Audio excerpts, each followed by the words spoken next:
Bismillahirrahmanirrahim. Assalamualaikum warahmatullahi wabarakatuh teman-teman. Alhamdulillah teman ngobrol kembali mengudara di part keempat ini.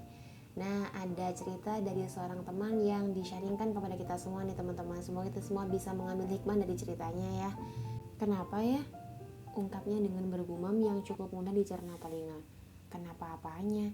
Ada di situasi ngerasa bosan, menjalani hidup dengan rutinitas yang sama, belajar buat menyibukkan diri, tapi rasanya ya tetap saja. Bahkan ini diri udah belajar banget produktif, tapi rasanya tidak ada perubahan yang bisa kita lihat yang berpengaruh bagi masyarakat luas. Bahkan rasanya terus merasa bosan kayak maksa diri. Jatuhnya mikir-mikir terus kok rasanya hambar, datar, hidup tapi ngerasa nggak nyaman, dan berakhir pada bingung banget.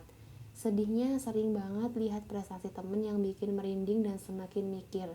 Susah deh ngejelasinnya. Tapi intinya tuh bosan, jenuh, bingung, dan ya Allah, astagfirullah. Tahu nggak kenapa? Ya, kalau ditanya tahu nggak kenapanya, the big answer is ya nggak tahu. Pernyataan yang sering terdengar adalah bahwa past is history, today is story, and tomorrow is mystery. Lampau adalah sejarah, sekarang adalah cerita, dan esok adalah misteri. Kita tidak pernah tahu takdir seperti apa. Yang ditahu adalah kita semua tidak pernah tahu takdir seperti apa yang bakal bertamu mengunjungi. Hidup ini titik poinnya adalah di bagaimana manusia menyikapi setiap takdir yang hadir, entah itu hal yang secara general dianggap mudah atau sulit, sedih atau bahagia oleh kebanyakan manusia. Mungkin nih kita bisa belajar dari air. Iya, air. Air yang sering kita minum, sering kita gunakan untuk toharoh dan segala macam. Gimana air itu beraktivitas setiap waktunya. Mungkin kalau manusia yang menghadapinya bakal ngerasa bosan. Kenapa? Air itu dari awal mula keberadaannya hingga nanti berakhir akan terus rutin bersiklus, menggenang, menguap, mengembun, terbawa angin ke setiap awan, hingga jatuh kembali dalam genangan air laut dan air tanah. Namun demikian, bukankah air itu sangat memberi manfaat bagi makhluk hidup dan lingkungan? Dengan rutinitas dan siklus air yang selalu sama setiap waktunya. Mungkin di setiap kegiatan atau aktivitas yang selama ini kita lakukan dan bosan terhadapnya, ternyata berpengaruh baik bagi sekitar kita.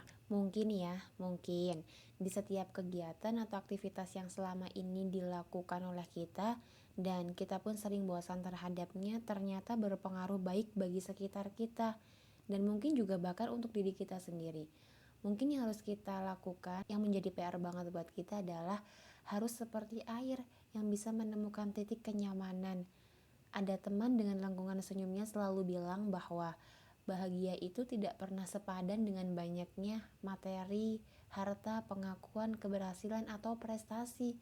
Kebahagiaan itu hadir dalam hati yang bisa mencintai kebaikan, bersabar, dan bersyukur atasnya dalam kondisi apapun. Bahagialah setiap kita yang menjalani ujian perasaan, mungkin kebingungan atau hampir lebih dari stres merasakannya. Kata mereka yang alim, ujian ini lebih berat dari ujian fisik. Tugas kita sekarang adalah berusaha untuk lebih bersyukur atas setiap yang dipunya dan memaksimalkan kesempatan panjang usia yang Allah berikan. Allah itu dekat banget, lebih dekat dari urat nadi kita malahan.